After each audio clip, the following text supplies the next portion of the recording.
Pandemi COVID-19 berdampak sangat besar dan meluas hingga ke banyak keluarga dan kelompok rentan, dan PBB juga mengkhawatirkan pandemi ini akan berdampak pada status gizi kelompok yang paling terdampak, terutama mereka dari keluarga ekonomi yang lemah. Gerakan kemanusiaan dan sosok-sosok inspiratif pun bermunculan. Mereka menciptakan gagasan dan aksi kemanusiaan tentu saja dengan caranya masing-masing. Insight with Desi Anwar kali ini mengundang para sosok inspiratif yang berupaya meringankan beban di tengah pandemi COVID-19.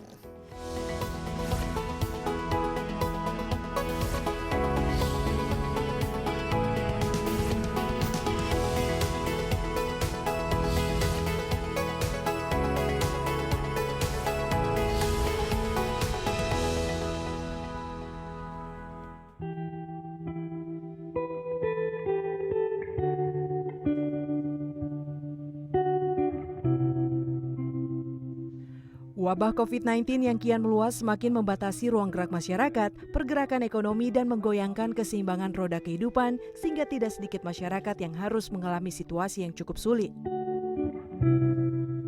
Kepedulian terhadap orang lain sangat dibutuhkan selama masa pandemi. Walau terdapat kesulitan, kita masih bisa melakukan sesuatu untuk menolong sesama selama masa krisis ini. Peduli akan dampak COVID-19, Veronica Tan menggalang dana bagi warga dusun yang terdampak pandemi COVID-19. Pandemi COVID-19 mengubah wajah dunia dan menimbulkan dampak ekonomi yang membuat banyak orang terpuruk.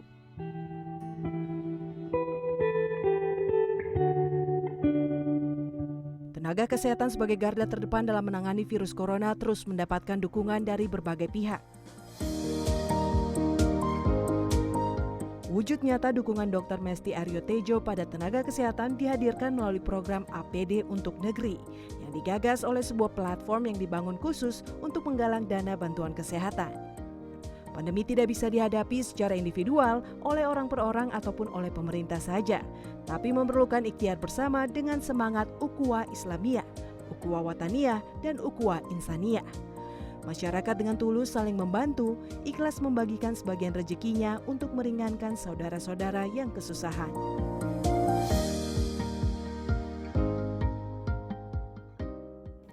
Pandemi yang sudah berlangsung berbulan-bulan memunculkan berbagai aksi kemanusiaan, dan salah satu wujud nyata adalah dalam membantu sesama yang dilakukan oleh seorang Veronica Tan dan juga ada Mesti Aryo Tejo. Nah, untuk berbagi inspirasi dan semangat berbagi, di studio telah hadir bersama saya Veronica Tan sebagai Presiden Komisioner dari Love Care dan juga pendiri Yayasan Warung Imaji. Serta melalui sambungan Zoom ada Dr. Mesti Aryo Tejo, pendiri wike.id dan juga pendiri Tentang Anak. Kita langsung sapa saja. Halo Vero, apa kabar? Halo Mbak Desi. Sehat ya? Sehat, lama nggak ketemu. Sudah lama tidak ketemu, kita terakhir ketemu tahun 2018. Another lifetime ya, Iya. Rasanya tuh dunia sekarang sudah berubah dan sangat berbeda. Dr. Mesti, apa kabar? Sehat dok? Baik, sehat Bu Desi. Halo Bu Vero, apa kabar? Halo Dr. Mesti. Iya, ini saya paling senang ya kalau kita menghadirkan tokoh-tokoh yang memberikan inspirasi, yang banyak berbuat ya, berbagi, dan apalagi ini Sri Kandi yang senang sekali kita melihatnya hari ini. Vero, mungkin saya mulai dari Anda ya, dan kita memang lihat sejak COVID ini mulai dari bulan Maret dan sampai sekarang ini tidak ada kunjung habisnya, mungkin sampai vaksinnya itu kita bisa distribusikan. Ada fenomena yang saya lihat ya di masyarakat yang berubah ya, dan bukan saja kebiasaan hidup yang kita harus ubah, tapi juga rasa empati dan rasa ingin membantu itu saya lihat itu semakin banyak lahir di masyarakat. Anda sendiri bagaimana? Apa yang berkesan selama 8 bulan ini kita menghadapi COVID-19? Iya, tentu seperti yang saya ini kan, maksudnya kalau prinsip dari saya, kita tidak bisa merubah situasi, yang bisa berubah adalah kita sendiri.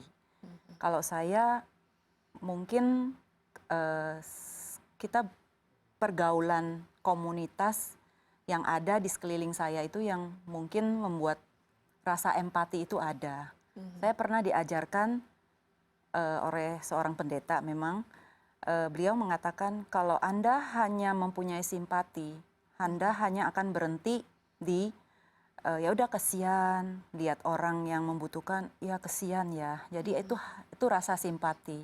Tapi pada saat kita mempunyai rasa empati, artinya kita harus berbuat. Yaitu yang saya pikirkan berulang dan kemudian memang komunitas saya bersyukur ya dalam kehidupan selama 20 tahun ini memang saya berada di lingkungan yang kita melihat orang seperti apa, kita melihat kita sendiri, kita bersyukur.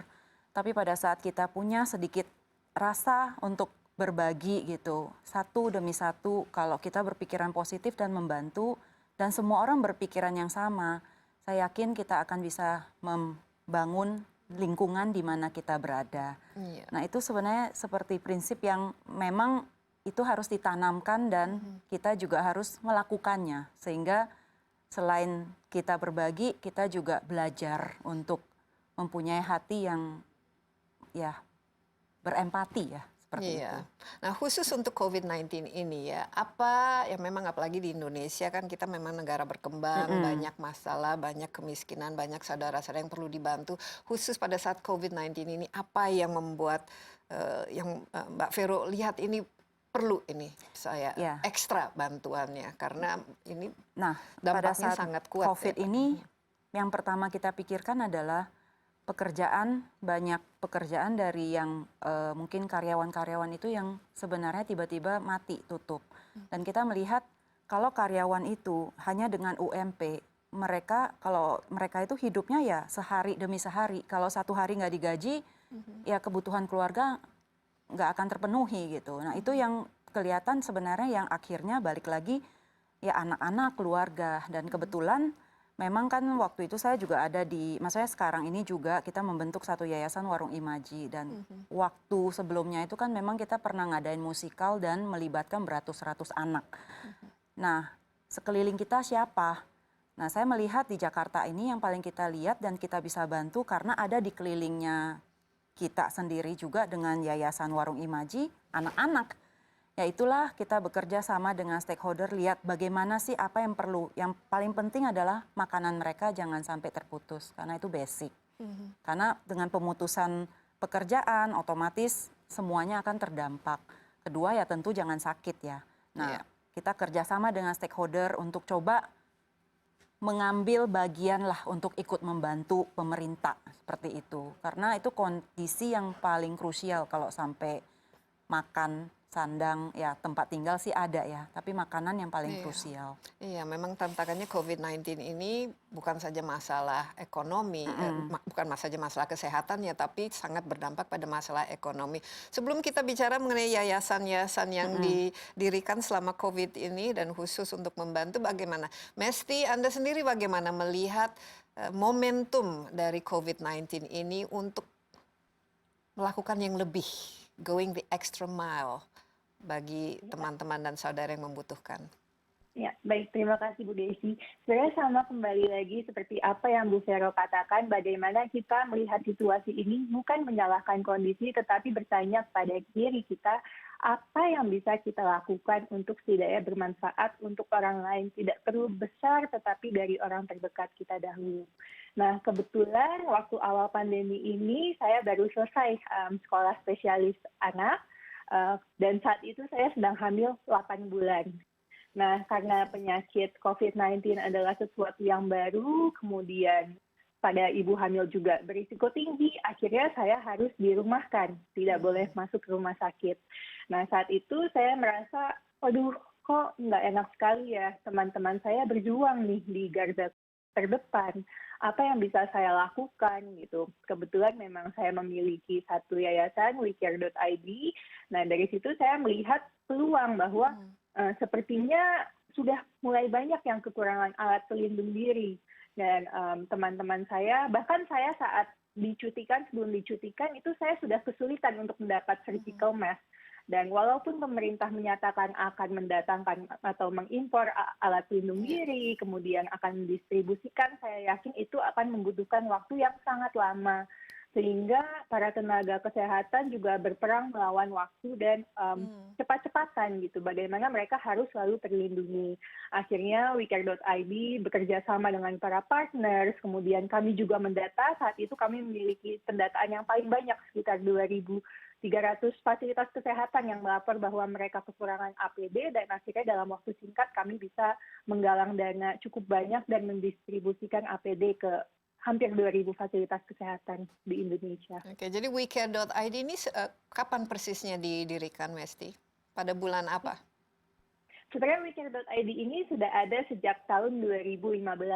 Oh, oke. Awalnya memang ini untuk menggalang dana. Jadi karena saya melihat ketidakmerataan, terutama ketika saya bekerja sebagai dokter di Flores waktu itu, saya melihat bahwa hampir semua masyarakat memiliki jaminan kesehatan masyarakat. Tetapi karena fasilitasnya yang terbatas, kemudian untuk mengirim mereka ke rumah sakit besar di Jakarta atau Bali sangatlah mahal, akhirnya banyak pasien yang seharusnya bisa selamat, tetapi akhirnya mereka meninggal karena keterbatasan dana itu. Akhirnya dari situ saya mendirikan WeCare. Oke, kita break sebentar ya, Mbak Vero dan juga Mesti. Jangan kemana-mana dulu, Insight with Desi Anwar akan segera kembali.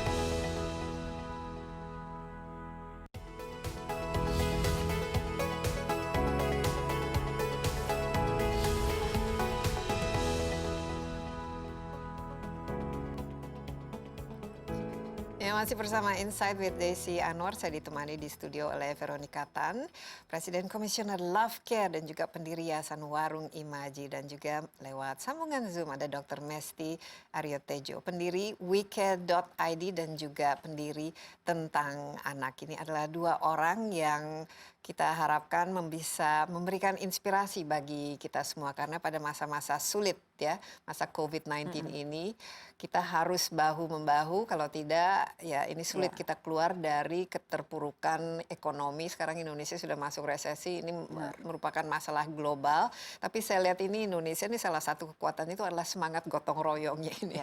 Kelihatannya itu sudah bagian dari DNA kita. Tadi disebut ada Yayasan Warung Imaji. Vero, bisa cerita lebih sedikit, ini inisiatif yang untuk membantu anak-anak, mungkin dari bukan saja ide awalnya, tapi bagaimana membentuk yayasannya sehingga perjalanannya sampai sekarang. Iya, jadi Yayasan Warung Imaji namanya sebenarnya baru dibentuk tahun lalu. Tapi sebelumnya itu memang kita punya platform, karena sebelumnya memang kita memakai platform pemerintahan untuk pemberdayaan anak-anak sebenarnya. Ya, ujungnya anak-anak dan ibu sebenarnya. Nah, Yayasan Warung Imaji itu membawahi acara anak rusun musikal. Jadi awal idenya adalah sebenarnya saya ingin anak rusun musikal. Iya, karena saya suka musikal. Kedua, saya lihat anak-anak itu selain akademik ya, mereka itu harus zaman sekarang ini zaman YouTube, zaman bisa apa-apa. Artinya seseorang itu tidak hanya basic di akademik sebagai dasar, tapi mereka harus lebih kreatif dan mempunyai mimpi. Nah, kenapa musikal? Karena wadah ini menjadi satu platform yang saya bisa grab anak-anak dengan banyak. Karena dalam satu cerita saya bisa aja saya masukkan 10 anak, saya boleh masukkan 20, even saya bisa masukkan 300.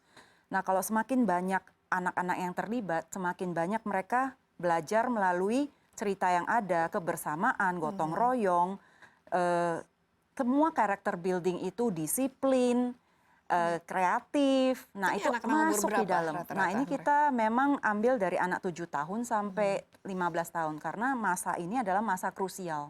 Anak-anak dibentuk, kita juga nggak mau anak-anak dibentuk dengan sinetron. Ya, bukan berarti sinetron nggak baik, tapi mungkin konsep banyak yang nggak baiknya dalam orang tua itu hanya membiarkan anak-anak ke sekolah, pulang, terus mereka nggak ngapa-ngapain. Nah, main orang sama tua, gadget kadang-kadang. Ya, main gadget, lihat apa juga kita nggak tahu. Nah, apa yang bisa kita lakukan? Kalau bisa memberikan sesuatu yang positif, apalagi kita menanamkan dari kecil. Kita berbeda-beda, tapi kita satu loh. Kita tidak pernah memilih kita lahir dengan ibu dari mana. Kita juga tidak pernah memilih warna kulit. Tapi apa sih yang kita bisa ajarkan kepada anak-anak melalui sebuah cerita yang kita karang? Memang kita bekerja sama dengan Bobo, kita memakai penulis yang baik, sehingga semua isi, semua itu membangun karakter. Nah itu diserap oleh anak-anak. Nah itu yang kita berharap, karena pendidikan itu kita tahu kita nggak bisa. Kadang kita aja kita cuma ngomong sekali belum tentu mudeng. Apalagi usia seperti itu kan mereka menyerap itu semuanya. Itu harus diulang-ulang. Nah pada saat mereka ada di stage, mereka kan ngafal. Mau ngafal kayak mau apa, tapi mereka ada di situ. Dan saya selalu katakan, kita ini teamwork. Saya nggak bisa kerja sendiri. Even saya kalau tidak ada tim saya, tim yang punya hati tentu ya, yang sama-sama oke, tidak ada kiri kanannya, memang kalau mau melayani ya bareng gitu loh, ayo melayani, tidak ada konsekuensi apapun yang memang minta imbalan atau apa. Pokoknya semua satu hati, teamwork. Sama musikal juga. Kalau ada satu yang lebih baik, tiba-tiba ada satu yang jeblok, seluruh acara bisa bubar ya. Bubar dan nggak bagus. Artinya semua harus mempunyai part masing-masing untuk menjaga keutuhan satu musikal ini. Sudah berapa musikal yang ini? Nah kita sudah jalanin 3 teater 3 kali, karena yang pertama ada Gulali di Hatiku cukup sukses karena saya sendiri kan baru mencoba. Perannya Vero sendiri ini sebagai saya ini hanya sutradara, menghayo-hayo. motivator, saya coach. menghayo-hayo, saya coach pada saat Bintangnya itu mungkin bareng-bareng, juga ya ikutan. bintang tamu, tapi yang bintang utamanya anak-anak. Tapi anak-anak ini benar-benar kita melihat ternyata mereka dikasih wadah. Kita hanya mensupport wadah kepada mereka, mensupport guru yang baik kepada mereka, dan mereka itu akan bertumbuh dan berkembang sendiri. Tapi infrastruktur sistem itu untuk mereka itu harus ada. Nah Sekarang ini platform. sudah melibatkan berapa anak kira? Kita 2 kali ini sekitar ada 450 anak. Dalam 2 kali ini ya, ada Gulali, yang kedua ini yang tahun lalu kita ayo karena udah tidak ada platform pemerintah, akhirnya karena teamwork masih oke, dan mereka kalau saya kerja sendiri saya nggak bisa, tapi kalau semua bersatu hati oke, ya udah ayo jalan, dan mereka oke. Makanya kita bentuk Yayasan Warung Imaji sebagai platform untuk melakukan musikal anak rusun kedua ini. Nah platform ini fundingnya dari mana? Sponsornya dari kita mana? Dan juga dapat bentuk sponsor. timnya itu seperti apa? Jadinya kita dapat sponsor dari, ya tentu kita memberikan proposal. Nah waktu itu banyak yang lumayan. Pada saat yang kedua ini kita pikir apakah masih bisa dapat berapa nih, tapi ternyata lumayan disupport juga sama stakeholder yang dulu ya mungkin pernah support yang pertama juga. Vero sendiri atau ada teman-teman juga yang bergabung dalam satu tim? Tim kita banyak, karena kita perlu tim yang benar-benar koreografernya, kita ada tim musik dari Soundcastra memang. Nah ini juga anak muda Indonesia yang ya benar-benar mereka pernah ikut Asian Got Talent. Jadi yang kita kembangkan adalah selain dari anak-anak rusun itu sendiri, kita juga kembangkan para pecinta musik, para pemain orkestra. Nah itu kan sebenarnya potensial yang ada di kita, negara kita sendiri gitu. Jadi anak-anak inilah yang membentuk semua tim musical, arranging musiknya. Terus kita bekerja sama dengan guru-guru musik untuk turun ke lapangan, untuk ya mesti audisi lah, minimal nggak fales. Tapi kita juga nggak standarnya tinggi lah, karena kita tahu ini juga anak-anak yang baru gitu. Yang penting nggak fales, mereka berani dan disiplin, datang latihan terus. Dan kenapa kita di rusun? Karena infrastruktur yang paling mahal. Mereka sudah ada di ruang paling bawah, dan itu ada ruangan, tinggal turun, nggak ada alasan untuk nggak latihan. Paling 10 hari terakhir kita berkumpul, kita minjem tempat yang besar untuk kira-kira, dan Ciputra Artpreneur juga memberikan bantuan CSR-nya untuk tempatnya selama 2 hari. Jadi kalau melihat cita-cita, saya lihat di Indonesia ini kan banyak sekali ya hidden talents ya. Ini jiwa seni itu luar biasa, dan kalau misalnya 5-10 tahun ke depan kira-kira mimpi Vero untuk anak-anak yang sempat tampil di musikalnya ini, kira-kira sebagai sosok manusia apa-apa saja mereka? Kalau mimpinya saya juga pingin sih waktu nonton musikal itu saya ada di Broadway itu dan saya juga nyanyi. Mimpinya jadi penyanyi tapi enggak sih. Karena tidak tersalurkan sehingga ini salah satu cara untuk Iya, terus ya menyalurkan kalau mimpi. lihat anak-anak, menurut saya kalau anak-anak itu malah disuruh duduk ngafal, kerjain PR, Iya, kayaknya kok ini ya, kasihan ya beban kasihan ya. gitu. Tapi kalau mereka bisa, ya saya selalu istilahnya ini mereka, maksudnya mengiming-iming, kalian semua bisa bermimpi loh.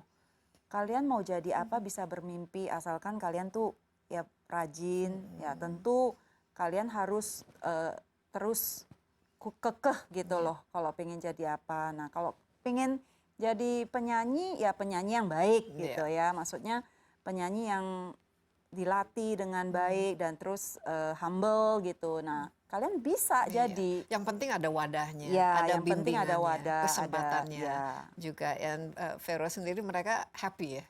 Ya, saya lihat anak-anak seneng ya. Maksudnya mereka benar-benar pure. Mumpung karena online kita bikin sanggar musik, kita bantuan dana itu kita bantuin untuk wifi-nya. Terus akhirnya kemarin Iya. barusan kita bikin lomba bernyanyi. Ya berharap kalau COVID selesai kita akan bikin buat acara anak rusun ketiga. Ya udah akhirnya nyanyi lagu Maju Tak Gentar.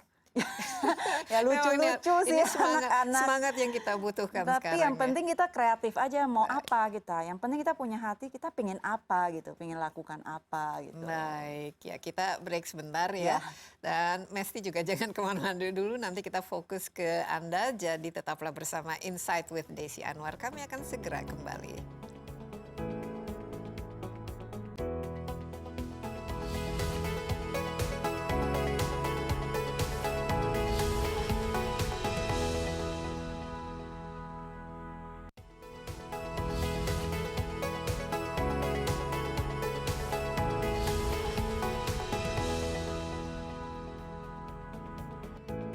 Ya, tetap bersama Insight with Desi Anwar. Saya juga masih ditemani dua Sri Kandi inspiratif. Tamu saya hari ini Veronica Tan yang sudah ada di studio bersama saya, Komisioner Love Care dan juga founder Yayasan Warung Imaji. Tadi sudah bercerita sedikit mengenai Yayasan Warung Imajinya, dan lewat Zoom ada Mesti Aryo Tejo, pendiri WeCare.id dan juga pendiri Tentang Anak. Melalui sambungan Zoom, Mesti, bagaimana tadi kita bicara sedikit mengenai WeCare.id ini ya, dan pada masa pandemi ini sempat menggalang ya bantuan untuk APD untuk negeri di WeCare.id. Ternyata WeCare.id ini sejak tahun 2015, jadi waktu itu masih jauh, masih belum lulus dong.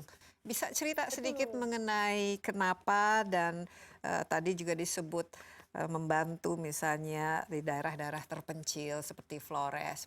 Coba cerita sedikit, Mesti. Oke, jadi awalnya memang saya melihat adanya ketidakmerataan baik di bidang ekonomi, kemudian pendidikan dan kesehatan. Nah, dari situ saya melihat apa sih yang bisa dikerjakan. Saya selalu memegang prinsip dari Mother Teresa, if you cannot feed everyone, then feed just one.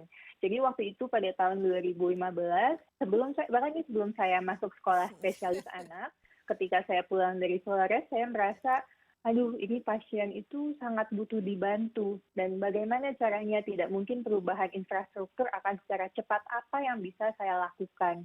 Hingga akhirnya saya terpikir untuk mendirikan suatu wadah penggalangan dana atau urun dana di internet begitu bersama rekan saya Gigi. Jadi kami berdua, saat itu hanya kami, timnya berdua. Saya yang mencari pasiennya yang membutuhkan berhubungan dengan dokter-dokter di perifer, kemudian Gigi yang membentuk sistem IT-nya saat itu. Awal didirikan WeCare, kami hanya menggalang dana untuk 3 orang pasien. Ternyata responnya juga sangat baik sekali karena kami juga sangat transparan. Perbedaannya adalah kami juga khusus di kesehatan, di mana kalau kami menggalang dana sudah kami pastikan dulu kebenarannya, memang kebutuhannya sesuai gitu, dan kami juga memberikan laporan yang baik kepada para donatur hingga akhirnya tetap berkembang sampai sekarang gitu. Ya, sorry, waktu pertama kali menggalang dana itu berapa jumlah dana yang sempat digalang dan digunakan khususnya untuk apa, Mesti? Ya, Waktu itu ada 3 kasus pasien yang berbeda. Yang saya ingat sekali satu kasus itu memang dari Flores, itu salah satu dokter bedah di Ruteng waktu itu menghubungi saya bahwa ada pasien kecelakaan lalu lintas harus diamputasi tetapi dia belum mempunyai JKN atau BPJS. Ya. Nah, kecenderungan masyarakat dulu itu seringkali mereka baru membuat JKN ketika sudah mengalami masalah penyakit atau sakit. Nah, kemudian karena nggak punya JKN harus cari biaya, akhirnya mereka menggalang dana di WeCare. Waktu itu sekitar 20 juta untuk satu pasien tersebut. Nah, selama 5 tahun ini dalam perjalanannya sehingga yang terakhir ini dengan menggalang bantuan untuk APD, apa-apa saja yang sudah dilakukan dan bagaimana memastikan bahwa kegiatan wecare.id ini ada sustainability-nya itu terjaga? Oke. Untuk menjaga sustainability-nya, tentunya kami ada juga biaya operasional sekitar 5% untuk penggalangan dana kami. Kemudian kami juga membuat satu keanggotaan seperti untuk insurance tanda kutip. Jadi ketika individu menjadi donatur bulanan, jadi mereka selalu rutin menyumbang, mereka mendapatkan juga benefit seperti konsultasi dokter yang gratis, kemudian pemeriksaan lab juga yang gratis. Itu kami memiliki program namanya Sehati. Tentunya selain ini kami juga ada bekerja sama dengan rekan-rekan, kemudian CSR, kemudian juga kami meluaskan tidak hanya menggalang dana untuk pasien, tetapi juga mengerjakan proyek-proyek kesehatan lain, misalnya tadi untuk APD, kemudian untuk saat ini masyarakat yang ekonominya terdampak, untuk ke UMKM, sehingga kami salah satu program kami di COVID ini adalah menggalang dana untuk UMKM restoran, sehingga akhirnya restoran tersebut menyalurkan makanannya ke masyarakat terdampak yang kesulitan mencari nafkah dan mendapatkan makanan. Jadi berputar seperti itu. Kira-kira sampai sekarang berapa orang yang sudah dibantu oleh wecare.id? Sampai saat ini kalau untuk pasien lebih dari 2.000, Bu Desi Anwar. Kemudian kalau untuk APD kami sudah menyalurkan lebih dari 300.000 APD. Itu disalurkan kemana-mana saja, Mesti? Untuk pasien, tentunya kami memiliki pasien dari Sabang sampai Merauke. Sudah di setiap pulau kami ada pasien yang kami bantu. Kemudian APD juga di seluruh Indonesia dengan total fasilitas kesehatan sekitar 2.000. Jadi semua rumah sakit dan puskesmas rata-rata. Iya, dan ini juga bekerja sama dengan ini rekan-rekan lain atau yayasan lain Ya. untuk menyalurkannya dan juga memastikan ini biasanya tadi disebut ya transparan dalam pengelolaan dananya, memastikan semuanya sesuai aturan lah istilahnya. Ini bagaimana melakukannya? Ya, kami diaudit Bu Desi oleh satu PwC, membantu kami mengaudit untuk yang APD ini karena memang ini angkanya juga cukup besar. Kemudian untuk yang lain juga galangan dana juga dilakukan audit internal juga dan organisasi. Iya, ini mau dibawa kemana ini wecare.id? Sampai saat ini memang yang utama dari kami masih urun dana, tetapi jujur karena ilmu sebenarnya, jadi saya dokter spesialis anak, tetapi passion saya sebenarnya lebih ke kesehatan masyarakat dan saya ingin sekali membenahi kebijakan-kebijakan kesehatan, health system and policy-nya. Ini sebuah prestasi yang sangat membanggakan. Tapi kira-kira apa yang dalam policy atau kebijakan khususnya menangani anak ini yang masih harus diperbaiki di Indonesia? Banyak sekali ya Bu, apalagi dengan saya pernah mengalami sendiri untuk bekerja di perifer, di Ruteng waktu itu satu-satunya rumah sakit di 3 kabupaten yang fasilitasnya sangat terbatas. Dalam satu malam itu hanya saya dokter jaga di seluruh rumah sakit. Jadi bagaimana pemerataan dokter di perifer, kemudian fasilitas yang mencukupi di seluruh wilayah Indonesia itu sangat dibutuhkan.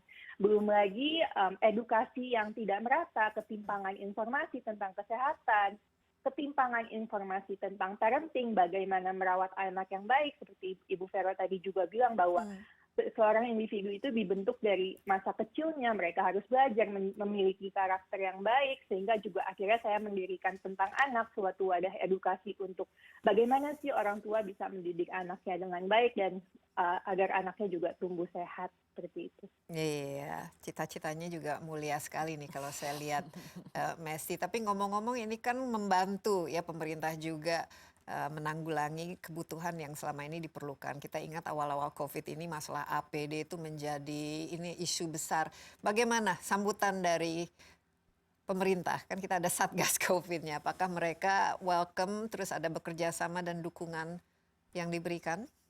Ya, untuk Satgas juga saya sempat berhubungan juga dengan Pak Doni.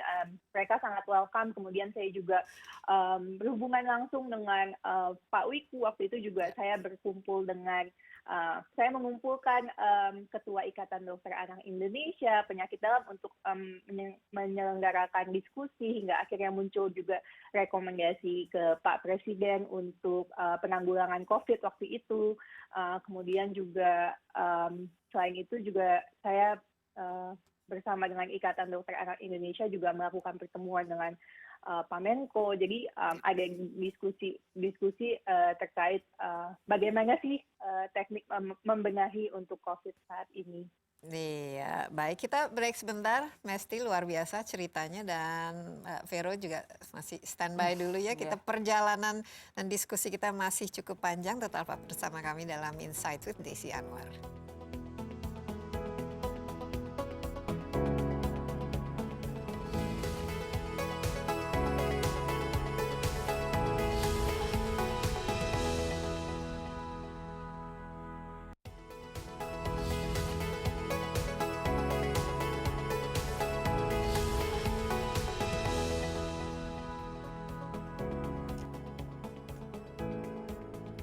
Ya, kembali bersama Insight with Desi Anwar. Di studio saya ditemani oleh Veronica Tan, dan lewat Zoom kita ditemani oleh Dr. Mesti. Nah, tadi Vero salah satu yayasannya itu Yayasan Warung Imaji, tapi juga ada Love Care. Ya. Nah, We love, we care. ini luar biasa ini. Sama. Sudah love, sudah care. Ini yang membuat tadi saya suka nih Mesti mengutip dari Teresa ya. Kalau tidak bisa mengasih makan banyak orang, ya cukup memberi makan pada satu orang. Kira-kira bisa cerita sedikit mengenai love care ini? Love untuk siapa, care untuk siapa? Ya, sebenarnya Love Care itu sebuah aplikasi. Nah, itu saya bentuk, ya balik lagi. Saya punya tim yang memang punya hati juga.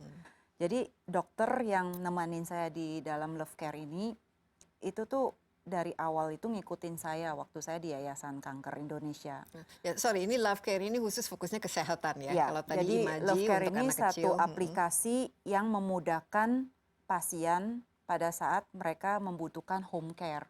Jadi seorang suster yang dibawa ke rumah untuk menjaga pasien. Walaupun mau pasien tua atau mungkin pasiennya memang keluar baru dari rumah sakit, atau mungkin udah harus tinggal paliatif yang mereka butuh quality life, tapi ya perlu ada support dari suster.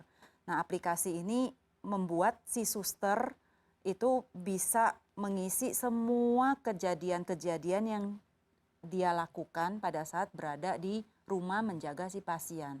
Dan semua report dari aplikasi ini itu akan diketahui oleh keluarganya. Jadi ini sebenarnya sebuah aplikasi, jadi antara dokter dengan teknologi kita jadikan satu untuk memudahkan ya masa-masa sekarang ini, apalagi sekarang teknologi itu semakin maju. Dan juga jumlah manula juga semakin banyak, dan orang kan nggak mau membawa ke rumah membuat sakit. Rumah sakit itu boleh diisi oleh orang-orang yang memang masih membutuhkan, tapi untuk yang memang harus dirumahkan, di home care, bisa kualitas hidup dengan keluarga. Nah, itu jadinya terbagi gitu. Mungkin juga lebih aman ya sekarang di rumah ketimbang membawa orang tua ke rumah sakit. Tapi motivasi awalnya usulnya dan tahun berapa? Dan itu sebenarnya Love Care itu launching itu 2017. Jadi udah sekitar 2 tahun sebelum COVID. Nah, waktu itu memang kita benar-benar pingin lihat kualitas suster. Nah, kita juga pengen membayar suster dengan harga yang baik, dan mereka status suster itu menjadi bangga gitu loh, karena mereka adalah perawat yang ada di garda depan juga. Dan tentu secara hati kualitas ya kita perlu membina, mentrain, karena menjaga orang tua sendiri kita pun perlu bergulat gitu loh. Artinya kita harus benar-benar ngelatih. Apalagi ini menjaga seseorang yang sedang sakit. Ya orang tua dan bukan orang tua kita sendiri. Tentu kita harus punya hati yang lebih, hati besar. Dan tentu kita harus, saya selalu mengatakan, lakukanlah sesuatu itu seperti Anda ingin orang lain lakukan untuk Anda. Jadi pada saat kita tahu kita maunya apa dari orang, tentu kita berusaha untuk melakukan yang sama kepada orang. Jadi kalau kita treat keluarga kita mau treat orang tua kita, ya kita lakukan dengan sepenuh hati. Sama, orang tua dari si orang yang lain itu adalah orang tua juga. Nah, suster-suster, perawat yang kita latih itu ya harus mempunyai hati yang sama seperti merawat orang tua sendiri. Makanya keluarnya kalau kita ada kasih, tentu kita ada hati. Iya, makanya Jadinya, love, we love, we care. Tapi gitu. untuk susah. jadi bagian dari love care ini apa kriterianya dan kira-kira berapa sekarang Nah dulu anggotanya? waktu pertama kita jalankan ya memang kita sangat kita benar-benar menseleksi semua dengan tahapan yang banyak. Jadi kita benar-benar cari di universitas semua suster. Waktu itu sempat ada 700-an yang ikutan.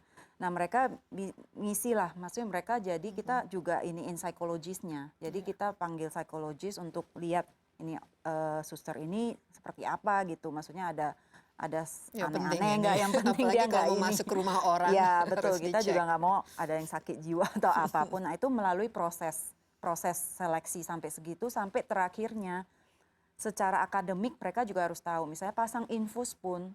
Nah di luar negeri itu suster itu dikasih angka berapa aja mereka sudah tahu hitung. Jadi bukan dikasih mati gitu. Oke ininya berapa jam. Tapi dengan obat-obatan yang diberikan mereka harus hitung sendiri. Bukan hanya dokter. Nah skill itu harus ada karena mereka lah yang langsung ke rumah untuk menginfus gitu. Nah itu skill-skill itu juga lewatin tahap karena mereka harus hadapin one by one dengan dokter. Untuk diajak ngomong, diajak. Dan kita benar-benar ya kita mau mereka itu di-train secara mental, Ya. kreatifnya di dalam menjaga pasien itu juga perlu kreatif.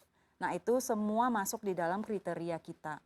Nah balik-balik lagi hati yang sabar sebenarnya. Yang paling penting adalah kita benar-benar harus sabar sama pasien gitu. Oh, iya. Karena Apalagi kalau pasiennya kalau sekarang nggak kan lewat Alzheimer misalnya atau Betul. sudah pikun dan kalau nggak mudi. lewat itu ya tidak bisa lewat proses. Tapi setelah mereka melewati tes ini semua, nah mereka tentu harus dihargain dengan baik. Nah Iya. itulah yang Nilai kita tambahnya itu taruh di nilai situ, tambahnya di situ. Ada Nah, berapa jumlahnya sekarang yang sudah lulus? kemarin kita makanya waktu itu sempat kita ajak ngobrol dengan Menteri Kesehatan yang sebelumnya, Prof. Nila. Karena saya juga heran gitu, dari 100 yang kita dapetin, kita nggak dapet even sampai 10. Jadi artinya kita melihat standarnya itu. Low sekali jadinya. Ya, jadi baru kita tanyakan, ternyata memang sekolah-sekolah itu, memang standarnya itu yang harus dibenerin gitu loh. Karena standar suster di sini ternyata itu hanya benar-benar manual buku. Dan kadang suster yang paling penting ada skill sebenarnya. Iya. Dokter kan beda, dokter mempelajari semua ilmu-ilmu kedokterannya. Tapi suster sebenarnya nggak perlu. Tapi ada ke overlapping di sini. Sehingga kadang ada suster yang memang dia hanya benar-benar cuma diiniin atau tahap suster itu bisa seperti kayak dokter. Tapi akhirnya skillnya itu jadi berkurang.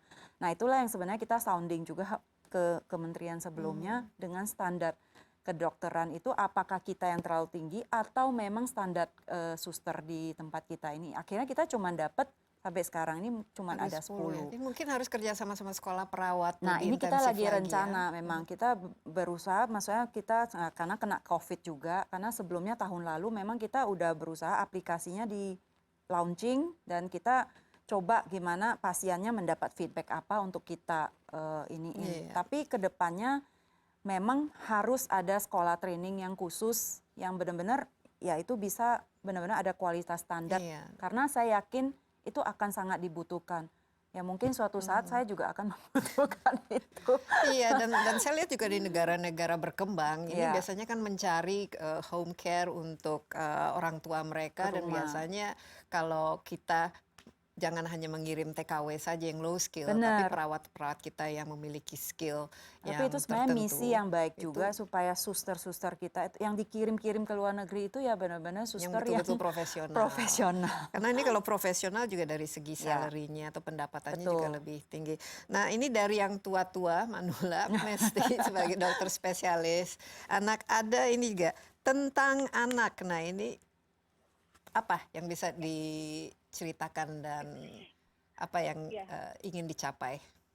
Oke, jadi setelah saya lulus menjadi spesialis anak, sampai saat ini saya masih di rumah aja karena memang bayi juga masih kecil, kemudian harus baik prinsip saya kita lihat dulu baru menjaga yang lebih luas lagi. Nah, kemudian saya berpikir apa ya yang bisa saya lakukan, kembali lagi saya mencoba identifikasi masalah yang ada. Ternyata ketimpangan informasi untuk masyarakat terkait kesehatan anak itu baru saya lihat ketika saya di rumah aja dan melihat sosial media loh. Kok informasinya seperti ini terverifikasi kah, validasi kah? Ternyata banyak sekali informasi tentang kesehatan anak atau parenting yang tidak berdasar, tetapi banyak masyarakat yang percaya seperti itu. Sehingga pada akhirnya saya mendirikan satu wadah edukasi tentang tumbuh kembang dan kesehatan anak, bernama Tentang Anak, dengan saya mengundang narasumbernya guru-guru besar dari FKU RSCM, yaitu guru-guru saya sendiri tentang kesehatan anak. Jadi ingin meluruskan kembali bagaimana sih sebenarnya ilmu kesehatan anak yang benar dan mudah diakses oleh masyarakat luas secara gratis gitu. Jadi di sini saya melihat bahwa penting sekali untuk mengedukasi masyarakat secara tepat yang mungkin selama ini dokter-dokter anak karena sudah sibuk atau capek di rumah sakit, mungkin tidak cukup waktu lagi untuk edukasi masyarakat dalam jangkauan luas, sehingga saya memanfaatkan momen ini bagaimana saya melakukan interview dengan para guru-guru saya atau menyebarkan informasi-informasi tentang kesehatan anak yang benar seperti itu. Iya, jadi ini baru didirikan ya, Mesti ya, selama COVID ini. Baru sekali, Bu Desi. Ya, dan ini kira-kira feedbacknya atau penggunaannya itu bagaimana? Cukup ini mendapatkan Baik sekali, ya. perhatian? Dalam 1 bulan itu video di YouTube sudah ditonton impressionnya 3 juta, kemudian di Instagramnya sendiri baru 2 minggu ini saya pisahkan dari Instagram pribadi saya dan dalam 2 minggu ini sudah hampir 15.000 followers. Jadi setiap hari kira-kira penambahan 1.000 followers. Ya, jadi ini bisa didapatkan di YouTube dan di Instagram ya. Ya. Baik, nah, Sampai ini saat penting seperti sekali ya karena sekarang ini kan banyak sekali yang namanya misinformation atau hoax atau sumber-sumber informasi yang tidak jelas. Nah, ini karena langsung dari seorang dokter spesialis anak, jadi informasinya juga bisa dipertanggungjawabkan. Demikian kan, Mesti? Iya, betul sekali Bu Desi. Jadi selain dari narasumber yang jelas, setiap kami menampilkan informasi, tentunya kami juga mencantumkan sumber yang jelas juga. Jadi segala informasi yang kita sampaikan bisa dipertanggungjawabkan. Iya, baik. Mesti sama Mbak Vero kita istirahat sebentar, tapi jangan kemana-mana dulu. Insight with Desi Anwar akan segera kembali.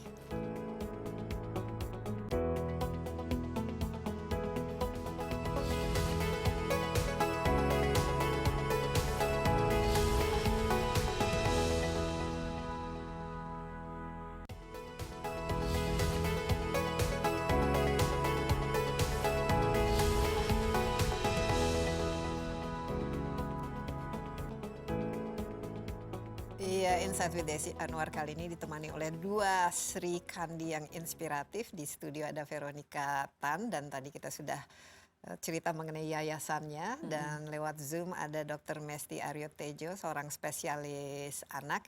Ini karena segmen terakhir dan juga karena ini adalah kita masih dalam masa di mana harus menjaga kesehatan, baik kesehatan mental maupun fisik.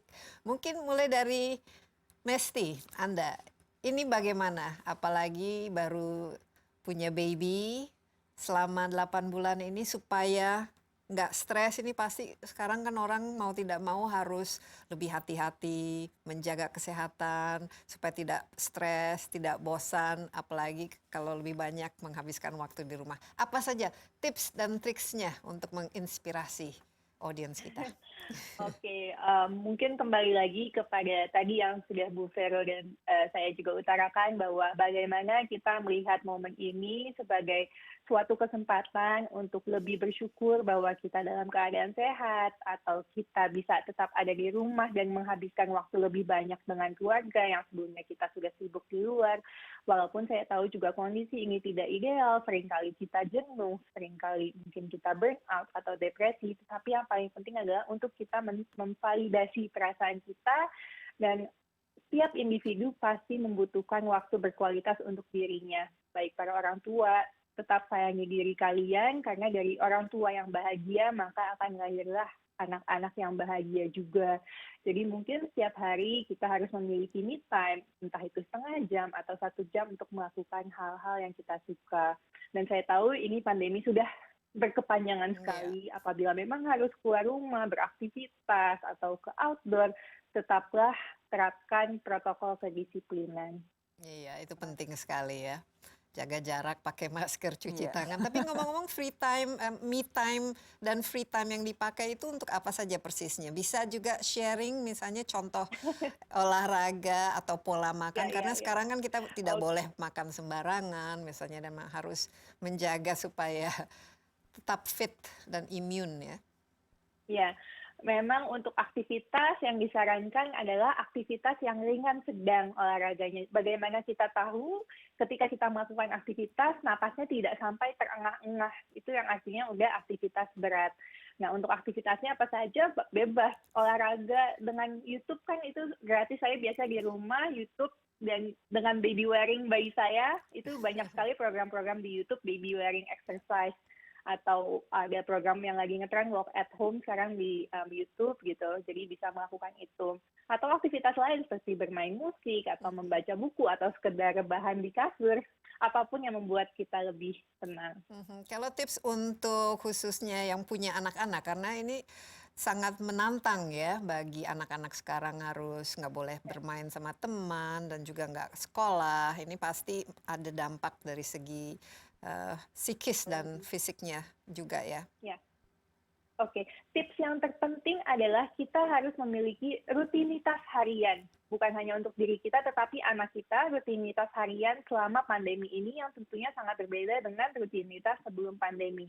Kenapa penting sekali memiliki rutinitas? Karena dengan adanya rutinitas, anak akan lebih siap menghadapi aktivitas hariannya, sehingga anak tidak cemas atau anak tidak tantrum karena dia bersiap, oke, jam 7 malam, waktunya setelah makan, aku ganti baju tidur, aku sikat gigi, kemudian aku baca buku sama mama, kemudian setelah itu aku tidur. Jadi itu yang harus dikembangkan di era pandemi ini, rutinitas pada anak. Iya, Vero, ada rutin-rutin baru yang dilakukan selama pandemi ini dan juga untuk menjaga supaya nggak terlalu stres atau bosan? Iya benar. Apa saja yang dilakukan? Biasanya sebelumnya kan kayaknya aduh stres banget, gak boleh keluar, gak boleh ini. Semua gitu. harus berubah. Semua ya. harus ini, tapi akhirnya ya memang manusia itu adalah manusia yang unik ya. Maksudnya kita tuh beradaptasi dan cepet gitu loh. Jadi yang penting hati tenang, cari solusi selalu, karena saya selalu berpikir yang penting solusi, jangan sampai bikin kita stres gitu, karena stres itu juga, hati yang bahagia, hati yang gembira itu adalah obat. Nah, aktivitas apa? Sekarang ya udah belajar tenis. Menyalurkan. Saya pikir mesti outdoor, ya udah belajar tenis, nggak pernah main tenis, ya udah nggak apa-apa, yang penting outdoor. Kalau lari kan kayaknya aduh boring ya, kadang-kadang lari cuman ini, kalau tenis kan kayaknya ada coach. Ada ini, pakai coach ya. Belajar, terus pas ada mami juga mau jalan-jalan, ya udah bareng aja biar nemenin keluar. Biasanya kita selalu mengeluh ya kurang waktu untuk bertemu, berkumpul, tapi sekarang justru kebalikan ya, banyak waktu. Ini ada hobi baru atau ini selain tenis ya, dan kira-kira perubahan dalam pola makan, dan tadi juga disebut supaya kalem, ini ada lebih masak jadinya. Hobi masak. Jadi lebih masak sendiri di rumah. Jadi sekarang kayak biasa mungkin beli bakmi lah apa, tapi yang ada sekarang masak sayur sendiri, ini sendiri. Jadi kayak lebih banyak habit di ini ya, ini terapeutik juga kan, masak. Ya, sekarang enak, tinggal YouTube. Semacam, sekarang mau menu apa aja ada. Apa saja. Yang dari restoran pun ada. Iya, dan saya lihat ini berkebun atau masak, bahkan mungkin melukis, menggambar dan lain sebagainya. Main musik, ya. Main musik, ya. Kita juga lagi belajar ini ya untuk yang penting buat saya jangan pernah merasa kita udah tua terus gak usah belajar. Oh Jadi iya, itu jangan. kayaknya Age alasan is a zaman mental dulu ya. state. Ya kita harus selalu berpikir, pokoknya saya umur segini gak bisa pun kalau mau belajar pasti bisa. Iya, oke. Waktunya sudah hampir habis, tapi sebelum kita berpisah, saya ingin tahu kira-kira apa cita-cita atau keinginan yang sampai saat ini masih belum terwujud dan apa kira-kira yang menjadi rencana ke depan? Kalau cita-cita sebelum COVID banyak. Tapi Sekarang yang mana saja setelah yang COVID tersisa? saya berpikir begini, mungkin sama ngutip dari Mother Teresa gitu. Kita kadang-kadang berpikir sebuah hal, kita mau melakukan hal yang sangat besar. Tapi sebenarnya kita hanya perlu melakukan hal yang kecil tapi dengan hati yang besar. Iya. Jadi saya rasa kutipan itu tuh sangat menyentuh ya. Artinya pada saat COVID ini saya merasa kita nggak usah mikir panjang-panjang. Hidup kita juga nggak tahu, dikasih Tuhan Iya. lebih, ya udah apa yang bisa kita lakukan, ambil bagian dari diri kita, yang kecil nggak apa-apa, tapi semua orang berpikiran yang sama jadi bukit jadinya. Iya, yang penting Ya, kita mungkin, juga mensyukuri ya, ya, selalu. simple as it is, gak ada yang perlu ini, yang penting kita semua sehat. Kalau sampai kita berhasil keluar dari pandemik ini, saya yakin kita akan maju lebih selangkah lagi. Iya, mudah-mudahan. Mesti mungkin last words kira-kira apa yang masih ingin dilakukan atau harapan ke depan?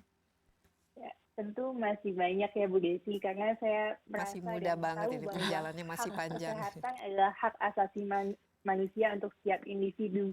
Jadi selama belum semua masyarakat memiliki akses kesehatan, mendapatkan pelayanan kesehatan yang optimal, maka belum selesai apa yang saya lakukan. Iya. Terima kasih banyak Mesti dan juga sukses ya dengan segala macam upayanya dan saya rasa cita-citanya luar biasa mulia dan Vero juga ya, apalagi kalau kita fokus terhadap pendidikan, Ya. kesehatan dan caring for others, itu yang penting ya, empathy, compassion, berbagi dan juga bersyukur. Ini mungkin merupakan resep kita juga untuk tetap sehat secara mental dan semoga kita bisa lalui cobaan ini bersama dengan baik. Sekali lagi terima kasih Vero dan juga Mesti. Demikian Insight kali ini dan jangan lupa Anda dapat menyaksikan tayangan ini di cnnindonesia.com dan juga di YouTube CNN Indonesia Insight with Desi Anwar. Sampai jumpa dan jangan lupa gunakan masker, jaga jarak, sering cuci tangan dan kalau bisa hindari kerumunan. Bye-bye dan stay safe.